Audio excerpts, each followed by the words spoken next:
Միջնորդությունները մասնակի բավարարվել են Բաքվի դատարանում, շարունակվում է հայ գերիների վերաքննիչ բողոքների քննությունը։ Ինչու է Ալիևը մշտապես փորձում այս կամ այն կերպ մեծացնել սեփական իշխանության կշիռն ու ազդեցությունը Նախիջևանում։ Մոսկվան չի բացառել 3 գումարած 3 ձևաչափով հաջորդ հանդիպման անցկացումը Երևանում կամ Բաքվում։ Ադրբեջանն ու Թուրքիան Փախլավան ՅՈՒՆԵՍԿՕ-ին ոչնյութական մշակութային ժառանգության ցանկում ընդգրկելու համատեղ հայտ են ներկայացրել։ Ստամբուլում եւ Անկարայում իսլամական պետության հետ կապ ունենալու մեջ կասկածվող 199 անձ է ձերբակալվել։ Ուկրաինայում հազարավոր մարդիկ ցույցի են դուրս եկել ընդդեմ պաշտպանության նախարարի պաշտոնանկության։ Ողբերգական Վթար Կոտայքի մարզում մեքենան գլորվել է ձորը, վարորդի մարմինը գտել են ավտոմեքենայից դուրս։ Հիվանդության հիմքով պատժից ազատվելու ընթացակարգն է պարզեցվում։ Եվ ուժեղ կարկուտ եւ պտտահողմ Շիրակի մարզում վնասվել է բերքն ու բարիքը։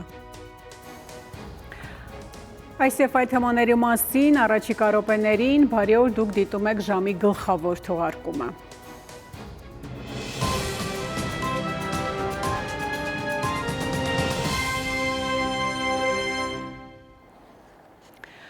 Բաքվի վերաքննիչ դատարանում շարունակվել է Արայք Հարությունյանի, Արկադի Ղուկասյանի, Բակո Սահակյանի, Դավիթ Իշխանյանի, Դավիթ Բաբայանի, Լևոն Մնացականյանի եւ մյուս հայ գերիների վերաքննիչ բողոքների քննությունը։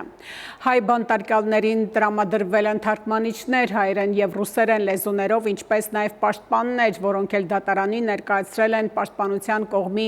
հիմնավորումները վերաքննիչ բողոքի շրջանակում։ Ելույթ են ունեցել նաեւ այսպես կոչված տուժողների ներկայացուցիչները վերջիններս հայտարարել են, որ Բաքվի ռազմական դատարանի փետրվարի 5-ի դատավճիռը օրինական եւ հիմնավորված է, իսկ մեղադրյալների ներկայացված մեղադրանքները լիովին հաստատվում են ապացույցներով։ Նշելով, որ վերաքննիչ բողոքները հիմնավորված չեն, նրանք դատարանին խնդրել են դատավճիռը թողնել անփոփոխ։ Հաջորդ դատական նիստը նշանակված է հուլիսի 21-ին։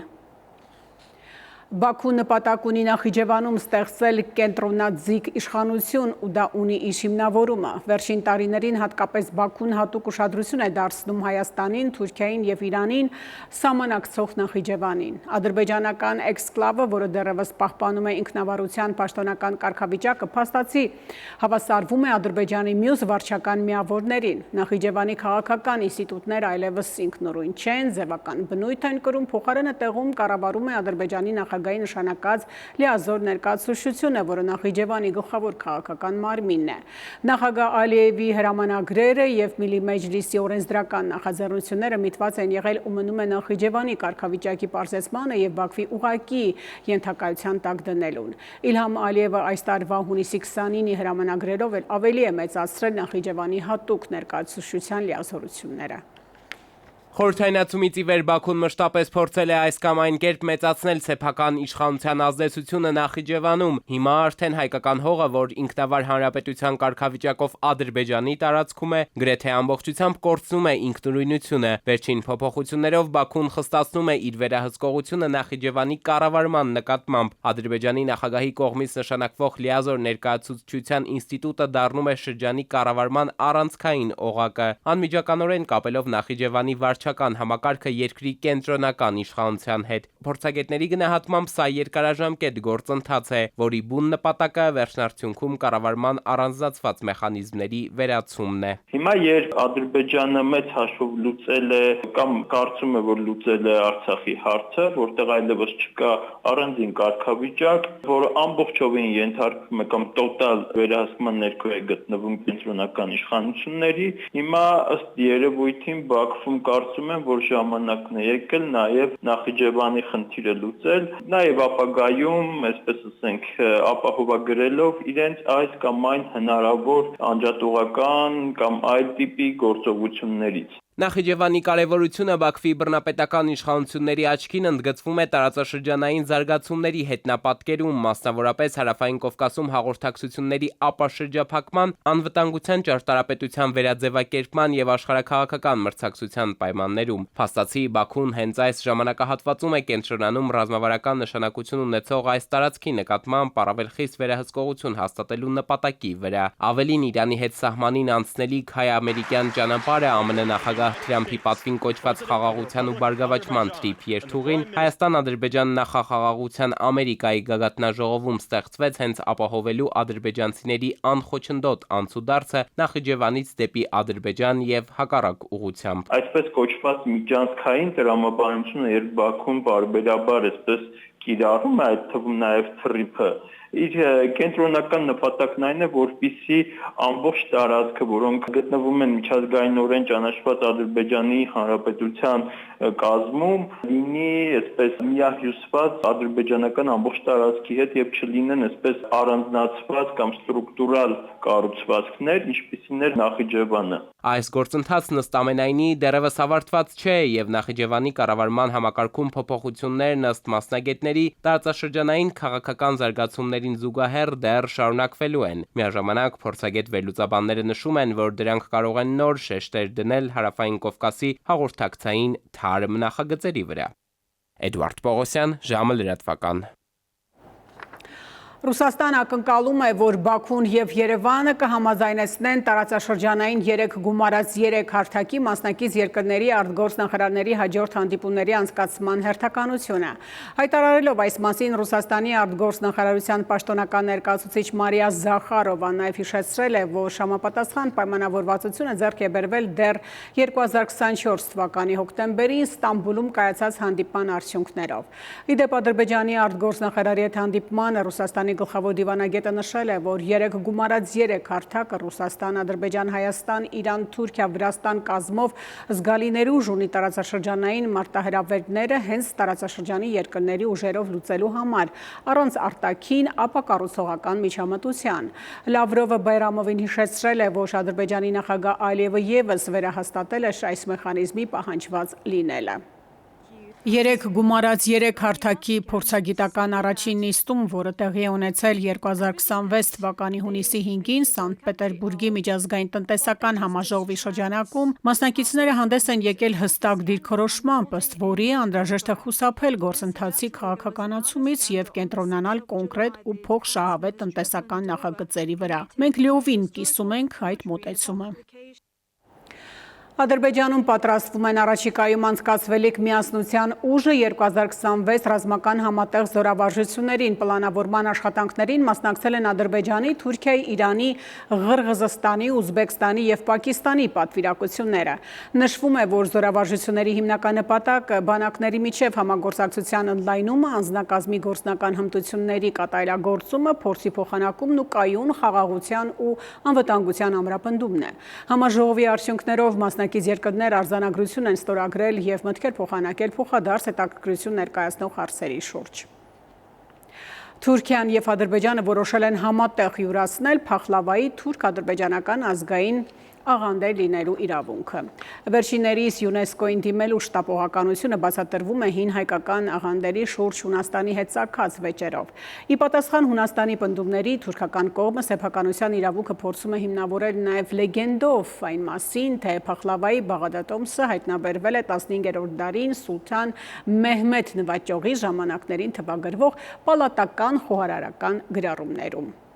Թուրքիան եւ Ադրբեջանը Փախլավան ՅՈՒՆԵՍԿՕ-ի ոչ նյութական մշակութային ժառանգության ցանկում ընդգրկելու համար հայտ են ներկայացրել։ Բաքլավա եւ Փաքլավա անվանումներով ներկայացված հայտի ճակատագիրը որոշվելու է այս տարվա նոյեմբերի 30-ից դեկտեմբերի 5-ը Չինաստանի Սիամեն քաղաքում կայանալիք ՅՈՒՆԵՍԿՕ-ի միջկառավարական կոմիտեի նիստում։ Սա սակայն Թուրքիայի եւ Ադրբեջանի կողմից ձեռնարկված առաջի դեպքը չէ, նմանատիպ քայլեր նախկինում եւս եղել են։ Վերջին տարիներին հատկապես թե Թուրքիան, թե Ադրբեջանը բարբերաբար դիմում է միջազգային հարթակներին մշակութային տարբեր տարրեր ազգային ժառանգության մաս ճանաչելու պահանջով։ Հիշատակված ցանկում ընդգրկվել են ինչպես խոհարարական ավանդույթներին, այնպես էլ երաժշտությանը, արհեստներին ու ժողովրդական մշակույթին վերաբերող պահանջներ։ Մասնագետների կարծիքով նման գործընթացներում առաջնայինը միայն մշակութային բաղադրիչը չէ, նմանատիպ ձեռնարկումները նաև քաղաքական ու դիվանագիտական ենթատեքստ ու նշանակություն ունեն։ Ոչ նյութական մշակութային ժառանգության գրանցումը բարձրացնում է երկրի ճանաչելիությունը, նպաստում զբոսաշրջության զարգացմանը, նաև ուժեղացնում միջազգային մշակութային ազդեցությանը։ Արևմտյան Հայաստանի տարբեր բնակավայրերում եւս տարածված է որոշակի առումով եւ ցեղասպանությունից հետո աշխարհացու հայությունը տարբեր բնակավայրերից հատկապես Արևմտյան Հայաստանի այդ տեսակը պահպանում են եւ իրենց իհարկե տարածաշրջանին համապատասխանող այդ բաղադրատոմսերով մինչ օրսալ գերդաստաններում պատրաստում են։ Մասնագետները ընդգծում են բազմաթիվ ուտեստներ եւ ավանդույթներ դարերի ընթացքում տարածում են գտել նաեւ տարածաշրջանի հարևան ժողովուրդների շրջանում։ Հետևաբար այս կամ այն միավորի մեկ երկրի բացառիկ սեփականություն համարելը պատմականորեն հիմնավորված չէ, սակայն դա ամենևին էլ չի նշանակում, որ պետությունները չպետք է ներկայացնեն իրենց ավանդույթներն ու փաստագրեն դրանց պատմությունը։ Թուրքիայի ու Ադրբեջանի նպատակը մեկն է յուրացնելով տարածաշրջանի տարբեր ժողովուրդների կողմից ստեղծված արժեքները, նյութական եւ ոչ նյութական մշակութային արժեքները դրա հիմքի վրա սեփական իբր մշակույթը ձևավորելն է։ Քանի որ եւ Թուրքիան եւ Ադրբեջանը արհեստացին ձևավորված կազմավորումներ են, իրենք խնդիր ունեն այդ իբր տարածաշրջանում իրենց բնիկությունը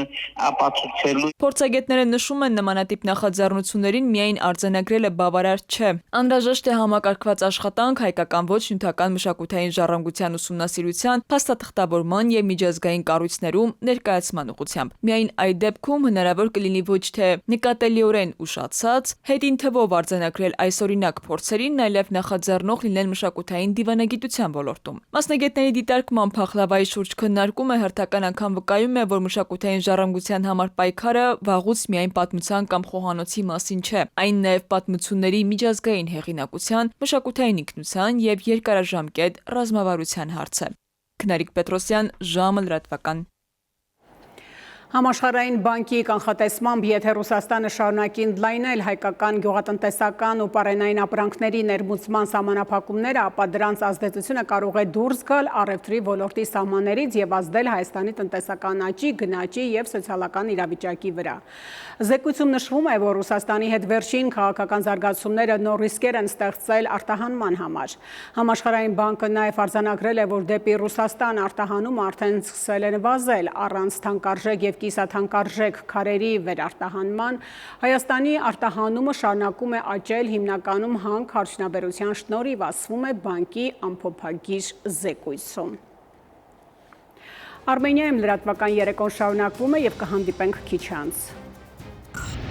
Ստամբուլում եւ Անկարայում իսլամական պետության հետ կապ ունենալու մեջ կասկածվող 199 անձ է ձերբակալվել։ Ուկրաինայում հազարավոր մարդիկ ցույցի են դուրս եկել ընդդեմ պաշտպանության նախարարի պաշտոնանկության։ Ողբերգական վթար-կոտայքի մարզում մեքենան գլորվել է ձորը, վարորդի մարմինը գտել են ավտոմեքենայից դուրս։ Հիվանդության հիմքով պատժից ազատվելու ընթացակարգն է պարզեցվում։ Եվ ուժեղ կարկուտ եւ պտտահողմ Շիրակի մարզում վնասվել է բերքն ու բարիքը։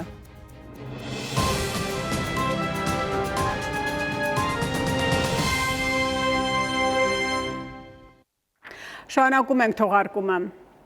Իրանը հայտարարել է Քուվեյթում, Բահրեյնում եւ Հորդանանում գտնվող ամերիկյան ռազմաբազաներին հասցրած հարվածների մասին։ Իսլամական հեղափոխության պահապանների կորպուսի ռազմածովային ուժերը Քուվեյթի Ալ-Ահմադի նավահանգստում հարձակվել են վառելիքի մատակարարման համար նախատեսված ամերիկյան նավամատույցի վրա։ Հարվածներ են հասցվել նաև Բահրեյնում գտնվող հետախուզական տվյալների մշակման կենտրոնին եւ Շեյխ Իսա ավիաբազայում գտնվող ամերիկյան ռազմական ինքնաթիռներին։ Պահապանների կորպուսը հայտարարել է Հորմուզի նեղուցի նկատմամբ լիակատար վերահսկողությունը պահպանելու մասին։ Ի դեպ այսօր պարզ դարձավ, որ Իրանում կամուրջներին ԱՄՆ բանակի հասցրած հարվածները հանրապետության մնացած մասի հետ հաղորդակցության ուղիներից կտրել են Բենդեշ Աբբաս քաղաքը, որից կախված է ամբողջ Իրանի կյանքը։ Իրանը կասեցրել է ԱՄՆ-ի հետ հակամարտության դադարեցման մասին հուշագրով նախատեսված պարտավորությունների կատարումը, ինչպես տեղեկացնում է Թասնիմը, այս հայտարարությունն արել է Իրանի փոխարտգործնախարար Քազեմ Ղարիբ Աբադին։ ԱՄՆ-ի հետ իրանական բանակցային թիմի ղեկավար Իրանի խորհրդանի խոսնակ Մուհամմադ Բաղեր Ղալիբաֆն էլ հուլիսի 15-ին է հայտարարել, որ Իրանը ԱՄՆ-ի հետ կնքված հուշագրին հետևելու իմաստ չի տեսնում, եթե այն չի իրագործվում։ Մենք նաև դադարեցրել ենք մեր սեփական պարտավորությունների իրագործումը և հիմա չենք կատարում դրանք զբաղված լինելով երկրի պաշտպանության հարցերով։ Մերձավոր Արևելքում ստեղծված բարձր լարվածության պատճառով անվտանգության ոլորտում իրավիճակը մնում է բարդ և պահպանվում է անկանխատեսելի ստրացման հնարավորությունը։ Այս մասին հաղորդում է Երուսաղեմում Միացյալ Նահանգների դեսպանատունը։ Ամերիկացիները պետք է հաշվի առնեն այն գործոնները Իսրայել և Հորդանան գետի արևմտյան ափ ուղևորություններ պլանավորելիս, ինչպես նաև ձեռնպահ մնան Գազա, Հյուսիսային Իսրայել և եգիպտական սահման մեկնելուց և վերանային Մերձավոր Արևելք ճամփորդելու իրենց ծրագրերը, ասված է հայտարարության մեջ։ Բեյրութում ԱՄՆ-ի դեսպանատունը իր հերթին խորհուրդ է տվել ամերիկացիներին չմեկնել Լիբանան։ Թուրքիայի տարբեր շրջաններում իսլամական պետություն խմբավորման հետ կապ ունենալու մեջ կասկածվող 199 մարդ է ձերբակալվել, ոստիկանական գործողություններ իրականացվել են Ստամբուլում և մայրաքաղաք Անկարայում։ Ձերբակալվածները մեղադրվում են իսլամական պետություն խմբավորման անդամակցելու, սոցիալական ցանցերում քարոզչական նյութեր տարածելու և բարեգործական կազմակերպությունների անվան տակ խմբավորմանը ֆինանսավորելու համար։ Արդեն երկրորդ օրն է Կիևում հազարավոր մարդիկ դուրս են եկել ցույցի բողոքելով Միխայիլ Ֆյոդորովին պաշտպանության նախարարի պաշտոնից ազատելու նախագահ Զելենսկու որոշման դեմ։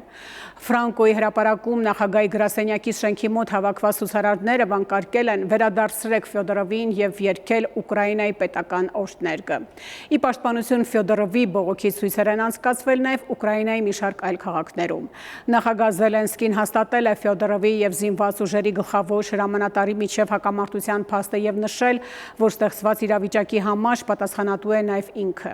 Ուկրաինական բանակի տեխնոլոգիական արդիականացման և անօդաչու համակարգերի զարգացման կողմնակից Ֆյոդորովի աջակիցները պնդում են, որ ուկրաինական զինված ուժերի ռազմաճակատում գրանցած հաջողությունները մեծապես պայմանավորված են նրա իրականացրած բարեփոխումներով։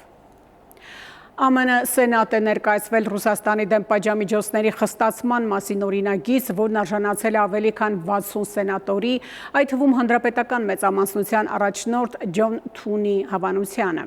Օրինագծով պատժամիջոցներ է նախատեսվում Ռուսաստանի բարձրագույն ռազմաքաղաքական ղեկավարության, ռուսական բոլոր բանկերի, ինչպես նաև պաշտպանական էներգետիկ և տրանսպորտային ոլորտների ձեռնարկությունների նկատմամբ։ Օրինագծով նաև առաջարկվում է մինչև 500% մաքսատուրք սահմանել ռուսական ներմուծման, ինչպես նաև մինչև 100% մաքսատուրք կիրառել այն երկրների ապրանքների նկատմամբ, որոնք շարունակում են գնել ռուսական նավթ ու գազը և օգնում են Մոսկվային շրջանցել պատժամիջոցները։ Վենետիկում բողոքի նոր ցույցեր են սկսվել Դոնալդ Թրամփի կողմից Հռոմում ԱՄՆ դեսպան նշանակված միլիարդատեր Թիլման Ֆերտիտանի ժամանման դեմ։ ԱՄՆ անկախության 250-ամյակի առիթով է միլիարդատեր գործարարը սեփական զբոսանավով շրջագայել Վենետիկում։ Պատմական քաղաքի կենտրոնական հատվածի առափնյա փողոցներում խմբված 300 ցուցարարներ Ֆերտիտան պետք է հեռանա, Ամերիկա հեռացիր, Վենետիկը չպետք է օգտագործվի և միլիարդատերերը այստեղ տեղ չունեն, բովանդակության պաստառներ են պարզել։ Ցուցարարների և իրավապահների միջև բախումը սկսվել է այն պահից, երբ օրենքի պահապանները թույլ չեն տվել ցուցարարներին մոտենալ զբոսանավին։ Եվ վերադառնանք մեր խնդիրներին, այսօր ողբերգական ավտովթար է տեղի ունեցել Կոտայքի մարզում, գիշերը Կոտայքի մարզի 39-ամյա բնակիչը իր ավտոմեքենայով հանդրությանը Չայինի ոլորաններ անվանումով հայտնի հատվածում դեպի Երևան ընթանալիս դուրս գալով ճանապարհի երթևեկելու գոտուց բախվել է քարերին և մոտ 250 մետր գլորվելով հայտնվել Զորում։ Ֆոտոլրագրող Գագիկ Շամշյանի տեղեկացմամբ վարորդը տեղում մահացել է, նրա մարմինը փրկարարները հայտնաբերել են ավտոմեքենայից դուրս։ Դեպքի փաստով քննչական բաժնում նախաձեռնվել է քրեական վարույթ։ Հիվանդության հիմքով պատժից ազատվելու ընթացակարգն է պարզեցվում, դատաբժշկի, դատահոգեբանի փորձաքննությանը գալիս է փոխարինելու բժշկական կամ հոգեբուժական հանձնաժողովի եզրակացությունը։ Ընդլայնվում են նաև պրոբացիայի ծառայության լիազորությունները։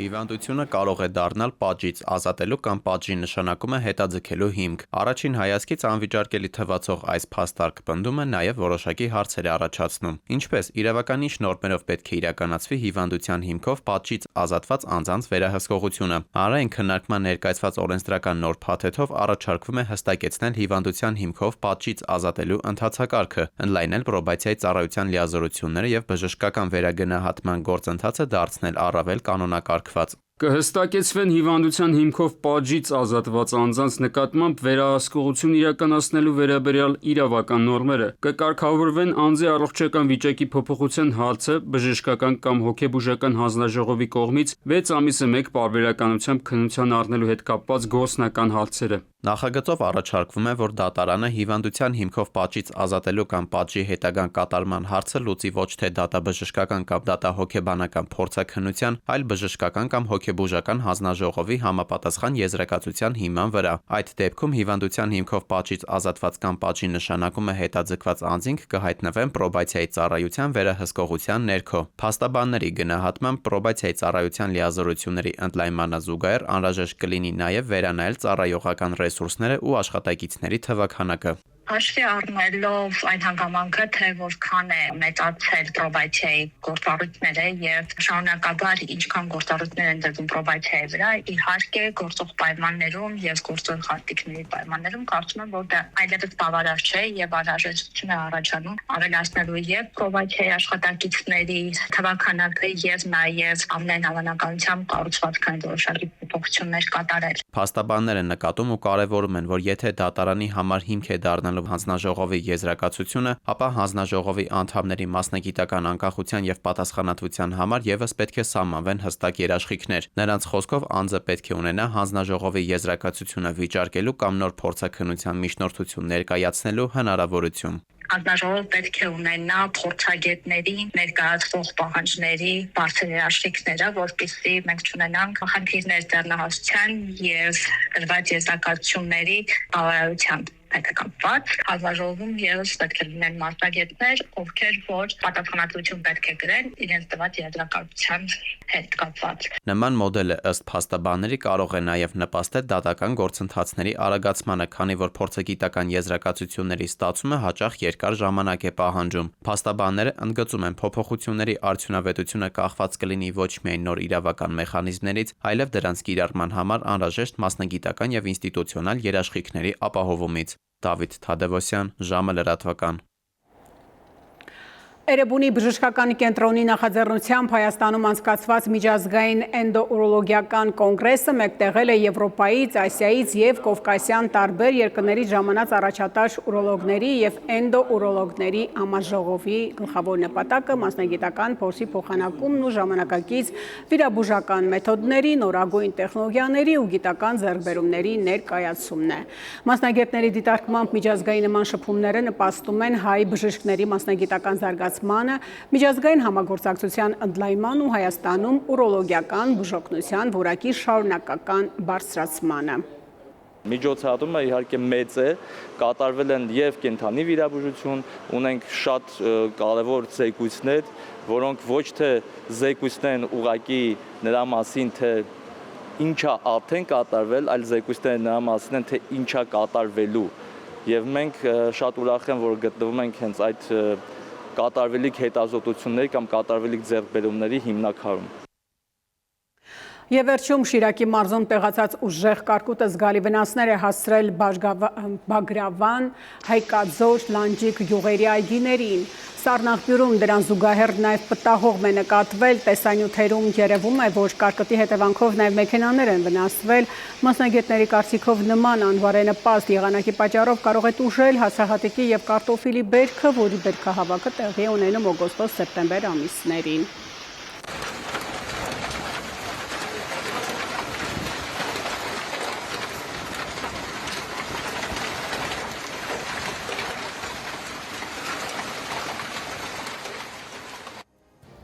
Արմենիայի ուղիղ եթերով լրահոսը սպառված է, շնորհակալություն ուշադրության համար, ցտեսություն։